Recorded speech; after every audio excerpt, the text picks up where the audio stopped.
Dona Dirce e seu esposo, né? E convidar o próximo palestrante, que é o tema vai ser o hold patrimonial. O palestrante são, na verdade, o Rosenberg Pereira e o Carlos Augusto Pereira. Por favor.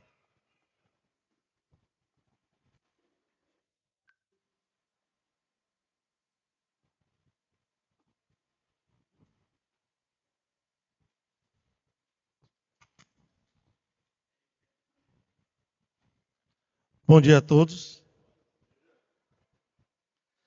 Vou tratar desse assunto de hold patrimonial, que é um assunto que todo mundo quer saber, né? O que está acontecendo, o que é uma hold patrimonial, o que é uma hold de sucessão, o que é esse termo que tanto o mercado fala e os empresários, os produtores, principalmente, ficam à mercê desse assunto, né? O que é uma hold? Pode ir.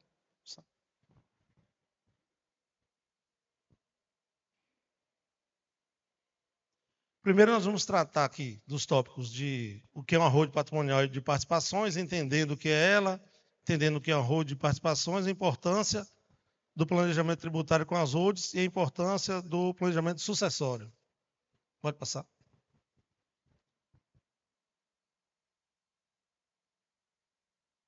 que é uma hold patrimonial? A hold patrimonial, pode passar o slide. Ela nada mais é que uma empresa comum, né, que ela tem como objetivo principalmente gerir o patrimônio. A dificuldade hoje das empresas, principalmente dos produtores, pessoa física, é ter vários patrimônios e conseguir administrar todos eles em um único local. Principalmente quando chega na hora do inventário. Essa, principalmente, é a grande dificuldade. Então, assim, hoje a gente consegue centralizar todo o patrimônio em uma única empresa e a gente administra tudo isso na gestão, na operação e, posteriormente, na sucessão desse patrimônio. Pode passar.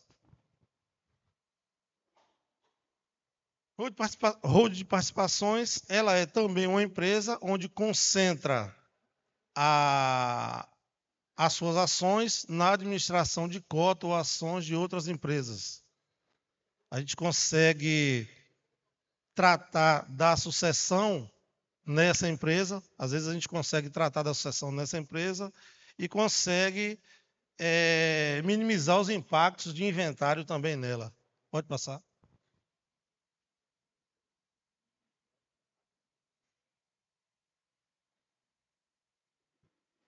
Entendendo a estrutura e os objetivos da hold patrimonial.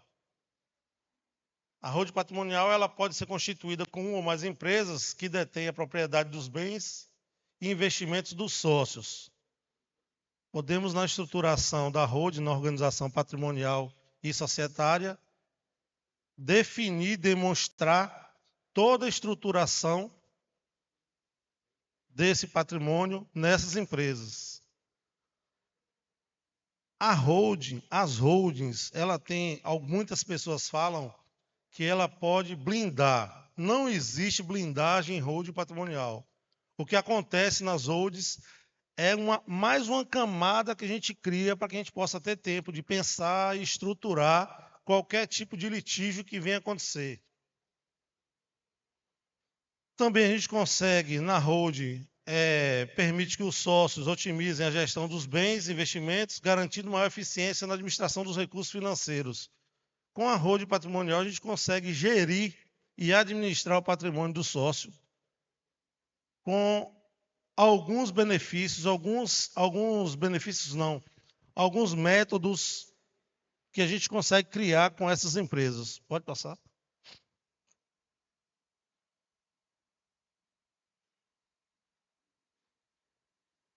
Vantagens e desvantagens. A vantagem da holding patrimonial é de oferecer proteção para o patrimônio, como eu disse, que é uma proteção, não é uma blindagem, o patrimônio não está imune a ações, né? E facilita a transmissão dos bens e investimentos do sócio falecido para seus herdeiros. Na holding, a gente consegue, com o dispositivo da doação com cláusula de usufruto, a gente consegue eliminar o inventário, que é custoso, demorado e às vezes demora muito tempo para ficar pronto. Principalmente se houver litígio. Com a hold a gente consegue tratar desses problemas de sucessão antes que eles ocorram. E aí a gente consegue definir e eliminar de vez a questão do inventário. A desvantagem é que ela inclui custo de estruturação, não tem jeito, e tem a tributação sobre a operação dela, que não é desvantagem, é a operação normal de qualquer empresa. Pode passar. Exemplos práticos de uso.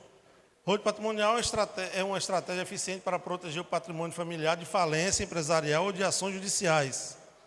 Como eu falei, a hold a gente cria mais uma camada para que a gente consiga ganhar tempo para tratar de ações criminais, tributárias, trabalhistas, civil, dentre outras.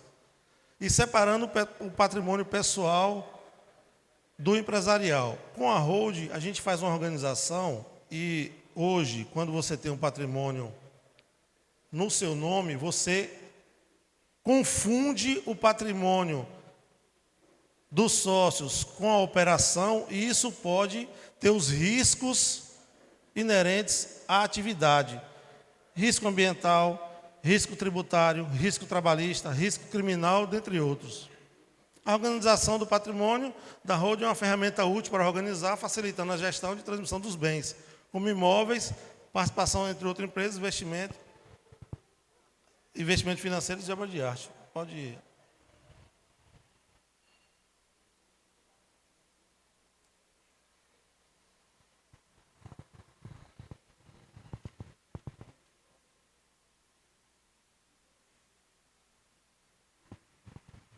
Pessoal, bom dia. Eu sou Rosenberg, eu sou irmão do Guto. É porque nosso tempo aqui hoje é muito curto, né? Nessa questão da gestão do patrimônio, na doação, nós podemos colocar as cláusulas de incomunicabilidade. O que é incomunicabilidade? O casal doa para o filho e esse bem não se comunica com os bens do casal, no caso do filho ou da esposa, ou da esposa e do marido. Então, é um casal para seu filho.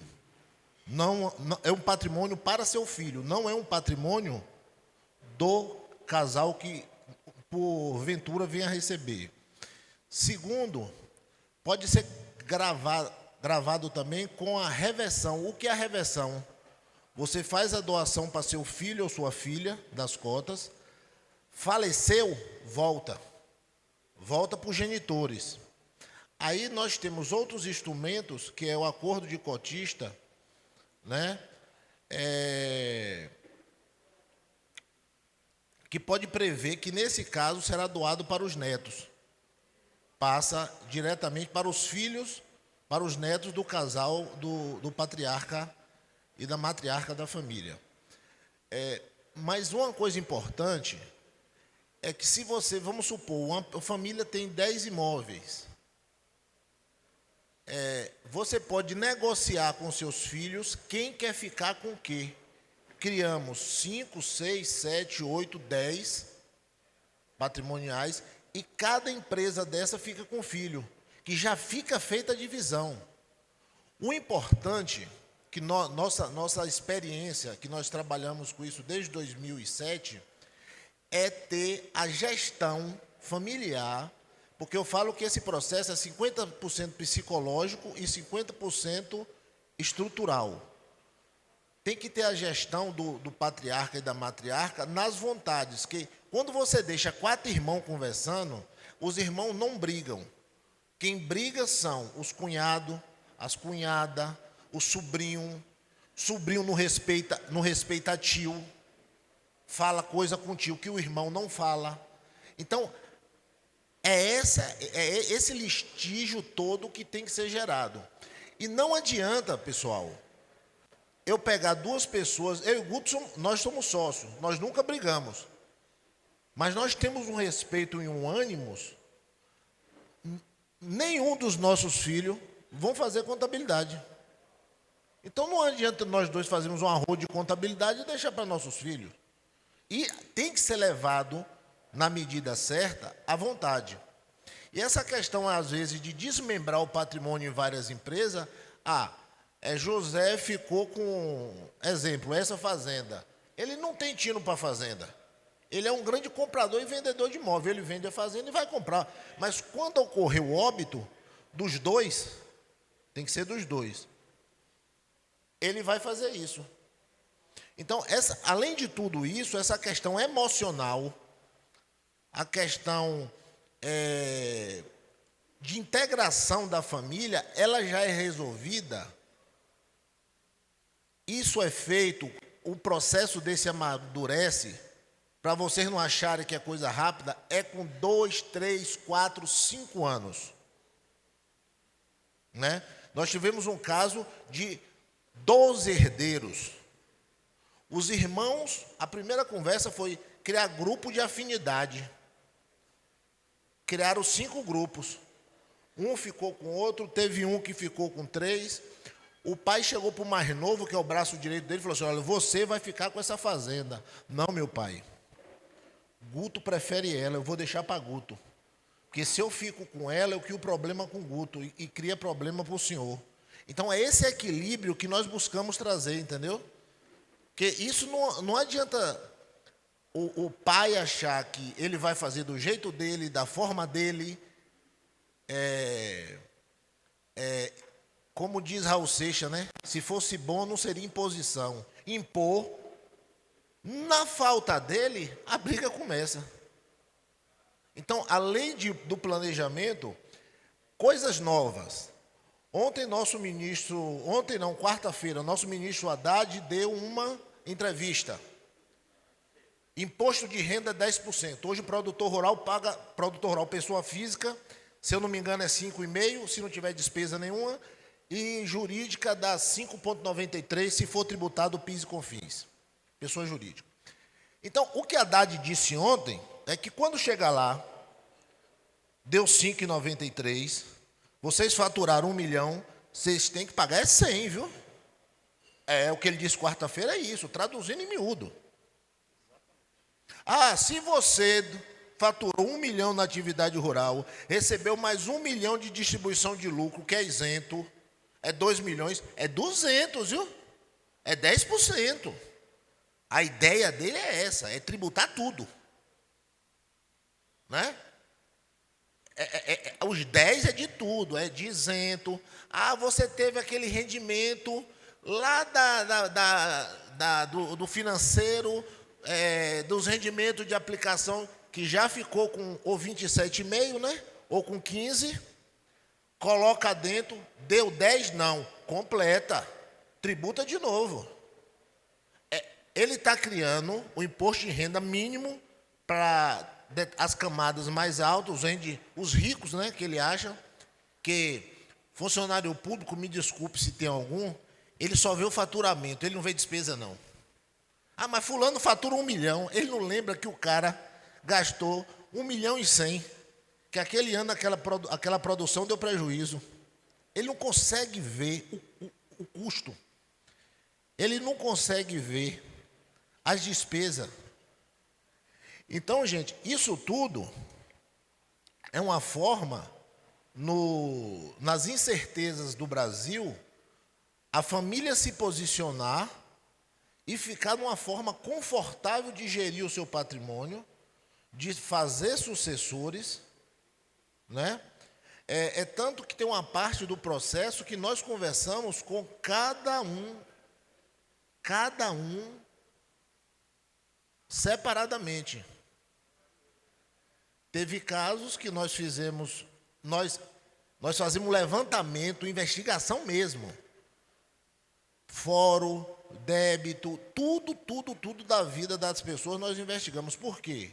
Tivemos casos que o pai ia doar um patrimônio considerável para a filha. Eu cheguei para ela e falei assim: eu quero conversar com a senhora. Ah, não, pode ser na clínica da senhora à tarde. Era uma médica.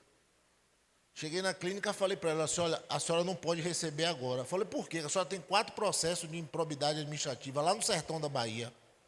Como é que isso apareceu em nome da senhora? Ai, meu Deus, ai, meu Deus. Berg, você não pode falar isso com ninguém, porque nem meu pai, nem meu marido sabe. Eu formei medicina, fui com um colega para essa cidade, que o pai dele era prefeito, ele foi eleito prefeito, ele botou um posto de gasolina em meu nome. E a prefeitura comprava esse posto. Eu era namorada dele e depois deu esses problemas. Eu achei que já tinha terminado, não tem não. É de 97. Estão ativos os processos. Então, essas coisas também nós fazemos, faz parte do processo. Não é? Então, quando eu vejo alguém vendendo blindagem patrimonial, é picaretagem, não existe. Existe proteção, existe trabalho árduo, existe entendimento de pessoas, que nós vamos tratar é com pessoas, é com filhos, com esposos. Outro caso, quando você faz o gravame da incomunicabilidade, tem esposa que falou, eu não quero que se for fazer isso. Por quê? Eu estou com meu marido há 50 anos. Se eu falar isso para ele, eu perco o marido. Eu não quero isso não, meu pai. Ou o senhor doa sem isso, para vocês entenderem o processo, entendeu, gente? Ou vocês doam sem isso, ou eu não quero. Isso, eu conheço o meu marido.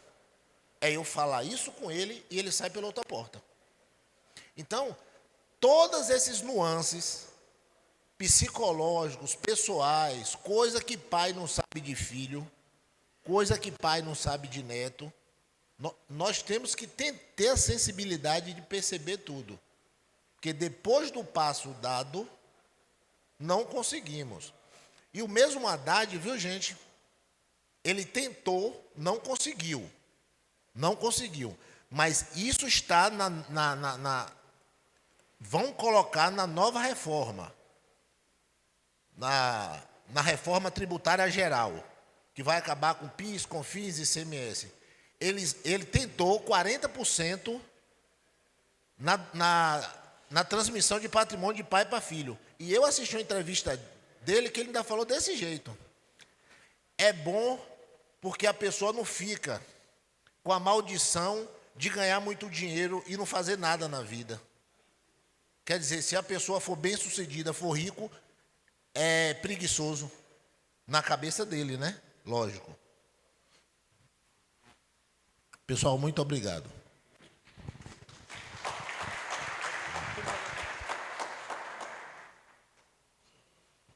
Deixa eu só repassar essas cláusulas que Berg falou. Pode adiantar o slide? Acho que é uma das últimas. Pode passar.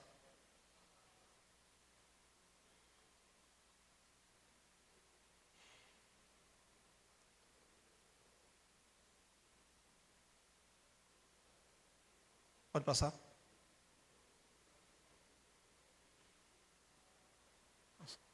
Passa. Aqui, isso. Olha só, essa cláusula eu fiz um resuminho.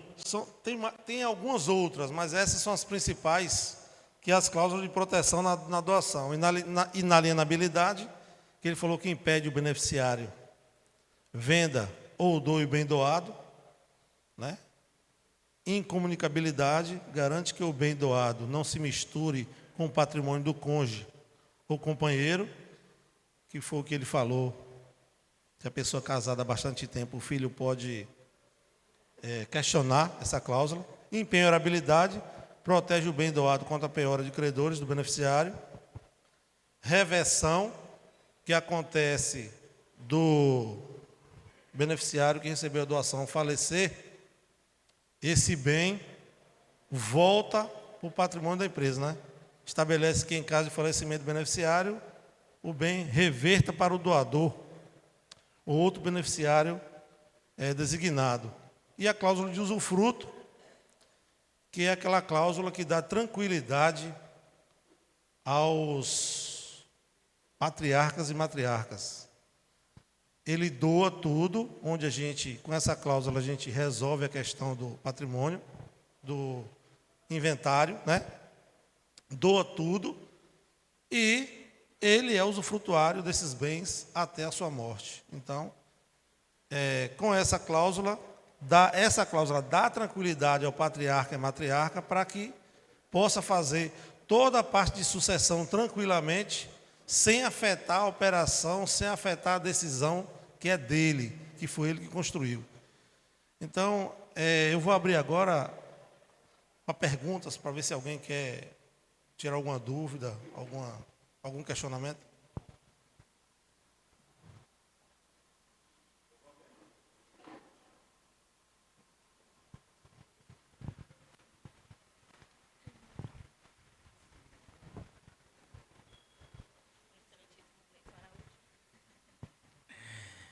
Primeiro, bom dia a todos. Como é bom ver a sala cheia, todo mundo por aqui, muito bem. Obrigado pela palestra. Eu estudei com você, cara, lá atrás. Muito bom te ver aí. Seguinte, eu tenho uma grande dúvida com relação a isso, porque, na prática, eu gostei muito da sua fala sobre de coisas práticas e como as coisas de fato funcionam, que nem tudo é tão bonitinho assim. E eu concordo com o seu pensamento e já assisti algumas coisas de que entre os irmãos, tudo ok, mas existem os correligionários que acabam sempre influenciando. Tá. Na prática, fazer-se ou não holding familiar? Você me disse algo em que venderam para mim, de fato, a ideia de que isso é uma blindagem patrimonial. E, analisando a fundo, eu discordei da pessoa também e concordo com você. Ela pode ser mais uma camada de proteção, mas ela não vai evitar em nada que você sofra processos, penalidades e que mirem nesses bens como sendo pagador de qualquer dividendo. Beleza. Vamos lá. Na prática, CPF tem um contrato X, esse contrato X vai gerar um valor e eu pago em torno, então, de 27,5% de imposto de renda. Na prática, eu pago até 6%, no bruto final. E se eu faço, então, uma holding familiar? O que na prática isso muda para mim? Porque está claro para mim no que vocês disseram e no que já pesquisei que quanto da organização é excelente, quanto da visão para um futuro próximo, porque vai acontecer para todo mundo o falecimento e vai haver os transtornos, sim, com inventários. E só quem já passou por isso para saber o quanto isso é penoso, árduo, custoso, inesperado em alguns momentos. Então tá. Se hoje eu tenho, num custo objetivo real, se dá para dizer assim, na prática, fazer uma holding familiar vai me custar quanto? Vai custar quanto ao longo do tempo versus o que eu pago hoje de tributo? Porque eu já estou satisfeito com as outras motivações. Então, nos números, qual a vantagem disso? Vamos lá. Dentro do seu patrimônio, se for só fazenda, né? Geralmente nós temos padrões, né? Nós colocamos o patrimônio na empresa, patrimônio na empresa, mas a operação continua PF, porque a carga tributária é menor, né? Patrimônio na empresa. Existe uma tese que nós estamos estudando, que quem for advogado aqui sabe que hoje no Brasil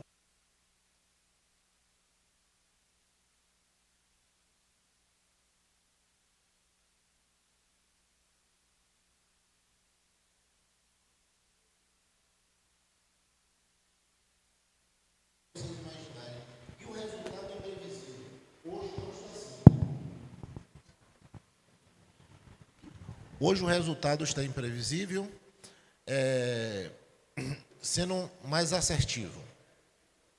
A parte pessoa física, operacional na pessoa física, o patrimônio na jurídica, mas se você tiver aluguel, há um ganho expressivo, que você sai do 27, você vem mais ou menos para 11,93. Entendeu? Então, se tiver aluguel, para melhorar essa tese que nós estamos tentando definir ela, é o seguinte: essa holding entraria contigo como parceira na atividade rural. E você levaria, como existe a lei da terra, que é de 64, se não me falha a memória, lá permite que quem entre com a terra pode ter até 20% do faturamento. Então, se tira 20% do seu faturamento né? Só pela parte de entrar com a terra, você vai ficar com a despesa e com a receita. Menos 20, você paga menos imposto na parte física também. Entendeu? Outra coisa que, só para concluir a fala de Guto, é porque são muitas. Se nós brincarmos aí, tem 15, 20 mil dispositivos. O patriarca pode doar tudo. Geralmente nós colocamos 1%, até um determinado período, que depois vai tudo. E ele fica administrando, porque nós ouvimos muito isso. Eu não quero depender de filho para nada. Meu negócio é meu, quem manda sou eu, quem assina sou eu. Então faz isso tudo e o patriarca, né, assina, resolve, vende, faz tudo. Tem esse planejamento também. Porque isso, gente, a ideia importante que vocês têm que sair daqui hoje isso é uma construção. Ninguém compra um terreno e sabe como é que vai ficar a casa. Concorda? A arquiteta faz o primeiro projeto, apresenta, não gostei disso. A arquiteta faz o segundo, o terceiro, o arquiteto faz o quarto, o quinto, o sexto, até lá pelo 20º versão é que fica bom. É o mesmo processo, é um processo de construção de solução familiar. Não é milagroso, não... O patriarca que achar que a vontade dele vai ser 100% seguida, esse processo vai dar errado. Você não consegue fazer isso. Você tem que ouvir a esposa, tem que ouvir o filho, né? O bom, hoje a taxa inventária é 8%. Você faz 8% a valor de mercado. Na doação nós conseguimos fazer 3,5% valor original. Está sendo discutido no Supremo o tema 1438. Se vai continuar assim. O que eu estou falando, o final do ano pode estar diferente. Porque no direito brasileiro hoje, como diria seu Lunga, você tem que ficar sarapantado. Fique cismado, receoso, porque nada que está posto hoje no nosso direito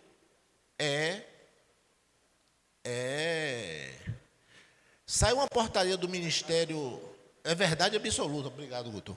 Sai uma portaria do Ministério, doutor Gediel, que está ali, eu passei mal na Covid, não era Covid, mas fui muito bem tratado lá no seu hospital, doutor, parabéns. O atendimento do senhor é 100. Se um funcionário do hospital, da recepção de doutor Gediel, olha que coisa interessante, pegar AIDS, né, pegar HIV, a prova para dizer que não pegou dentro do seu hospital é sua. Saiu agora. Olha só que loucura. Isso não estava incluso como doença ocupacional, entrou agora. E pasme, mentira, eu minto, não foi do Ministério do Trabalho, não, foi outro ministério que publicando isso, tinha que ser conjunto com o Ministério do Trabalho. Aí eu ligo para, geralmente, nós trabalhamos com 5 tributaristas e 5 trabalhistas, que nós perguntamos a 5 advogados diferentes, a opinião de cada um para a gente chegar no consenso. Ele falou, está errada a portaria, mas, porque não está o Ministério de Trabalho, mas a Justiça vai seguir ela. Isso é para você ver que entraram um rol de várias doenças ocupacionais, que eu vou até fazer um material sobre isso, que a empresa é que tem que provar que não pegou lá dentro. Entendeu? Então, olha, gente, eu vou fazer um desabafo. O que eu imagino é que produtor rural, às vezes eu penso que o poder público, produtor rural e empresário é bandido. Eles tratam a gente como se nós fôssemos bandidos. Se nós andássemos só pensando em fazer coisa errada. É isso que eu sinto quando eu converso com o auditor. Gente, 100% das perícias trabalhista que é feita pela Justiça do Trabalho é contra o empregado. 100% só tinha Saddam no Iraque, que ele ganhava 100% dos votos. E são 100% das terras demarcadas pela FUNAI era terra indígena. Então, hoje a sensação jurídica é essa. E isto nada mais é do que uma proteção ou camadas de proteção. Temos processos mais complexos que usa-se offshore, mas nada, gente, blinda. Nada diz que vocês vão ficar 100% seguro. Quem vende isso e quem fala isso é picareta. Porque olha só, aqui um offshore, tudo legal, viu, gente? Nós não indicamos nada ilegal. Vocês vão em São Paulo, criam um offshore nas Ilhas Caimã, pode ser em qualquer paraíso fiscal. Integraliza o capital com cartão de crédito, mas fica aquela empresa, aquele cartão de crédito, com aquelas cotas na sua declaração. Só aparece isso. O resto é tudo da offshore. O advogado representa a offshore no Brasil, tudo legal, mas na sua declaração sabe que aquela empresa é sua. E nós estamos vendo toda hora na internet milhares e milhares de declarações sendo publicadas que a Receita foi hackeada. Pessoal, muito obrigado. Mais alguma pergunta?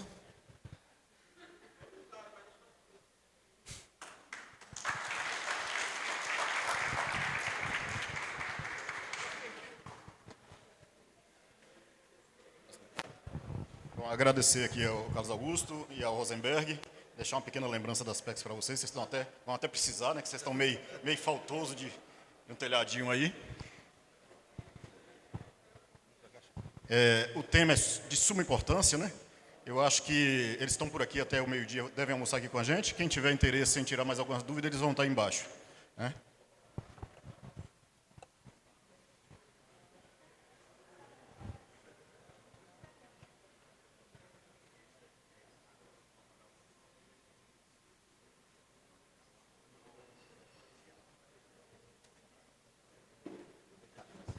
Gente, nós teríamos agora na nossa programação um coffee break, mas eu queria fazer alusão a um assunto que todos são pertinentes e sabem do que aconteceu recentemente com o nosso presidente do Conselho, Flamarion Matos. A gente sabe, é de conhecimento, da falta de segurança no campo. A insegurança jurídica já era muito grande, agora a insegurança física. Flamarion passou por uma experiência terrível. Ele se encontra em Salvador, se recuperando, e nós conseguimos com que ele gravasse um vídeo para a gente, não pode estar aqui presente, claro e evidente, por motivos óbvios, e nós vamos agora divulgar esse vídeo para vocês, muito emocionante, muito emocionante. Nós rezamos muito por ele, e graças a Deus conseguiu se livrar, e está se restabelecendo sua saúde em Salvador, e breve estará aqui conosco. Nós vamos passar o vídeo agora e, posterior ao vídeo, nós vamos para o coffee break e depois retornamos com nossas palestras.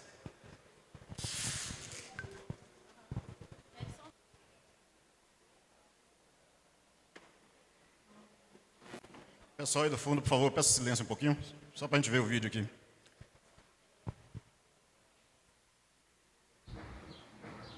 Meus caros colegas e amigos, associados da ASPEX, quero agradecer a todos vocês pelo número de orações que fizeram por mim. Estou aqui, vivo, firme e forte, para lutar aí por todos vocês, todos, sem exceção. Estamos juntos, estamos unidos, e dizer que juntos, produtores rurais de floresta, somos mais.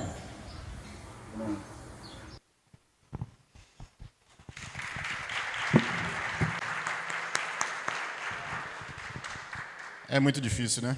É complicado. A vida da gente é um nada e a gente tem que pegar com Deus todo dia para retornar para casa livre de determinadas situações que estão além de nossa vontade. Bem, dito isso, vamos agora ao coffee break. Fiquem à vontade, daqui a pouco nós retornamos.